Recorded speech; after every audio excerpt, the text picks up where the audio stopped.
గారు ఇప్పుడు దివంగత రెబల్ స్టార్ రామకృష్ణరాజు గారి సతీమణి శ్రీమతి శ్యామలాదేవి గారిని కూడా సంక్షిప్తంగా మాట్లాడవలసిన కోరుతూ ఉన్నాం.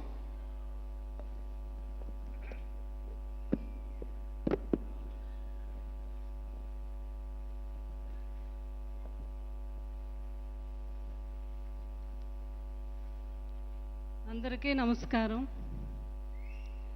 ఈరోజు మా అన్నగారు ఎన్టీ రామారావు గారు సినీ వజ్రోత్సవాలు 25 ఇయర్స్కి వచ్చి విజయవాడలో ఈ స్టేజ్ మీద ఇలా మాట్లాడగలుగుతామని అనుకోలేదు.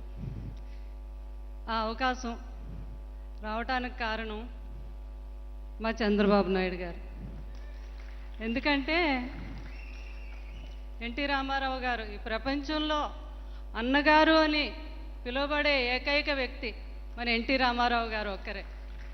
అంత మహానుభావుడైన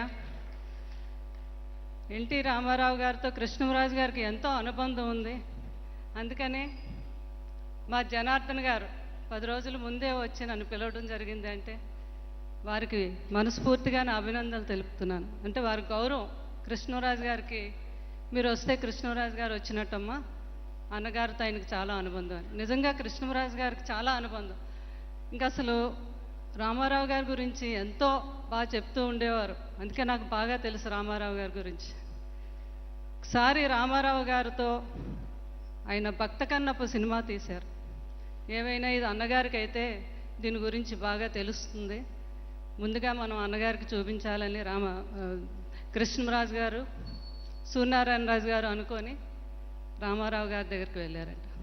ఇలా మీరు ఎలాగైనా మీకు ముందు చూపించాలనుకుంటున్నాము అంటే, తప్పకుండా బ్రదర్, మీరు అన్నీ రెడీ చేసుకోండి, నేను వస్తున్నాను అన్నారంట. ఆ డేట్ చెప్తే పక్కనే ఉన్నారు మేనేజరు, అయ్య బాబాయ్ ఆ రోజు షూటింగ్ ఉంది అన్నగారికి, ఆయన జీవితంలో ఎప్పుడు కూడా షూటింగ్ వాయిదా వేసుకోలేదంట రామారావు గారు. వారు చెప్పారంట, సార్ ఆ రోజు మీకు షూటింగ్ ఉంది, ఎలాగ సార్, అది భానుమతి గారితో కాంబినేషను, చాలా కష్టం అని. మీరు ఏం చేస్తారో నాకు తెలియదు బ్రదర్. ఆ బ్రదర్స్ ఇద్దరు చూసారా, వారు పిలిచే విధానం, వారి కళ్ళల్లో నేను రావాలనే ఆప్యాయత, నేను వెళ్తున్నాను మీరేం చేస్తారో చేయండి అని చెప్పి ఆ రోజు వారు సినిమాకి వెళ్ళటం, అది చూడటం.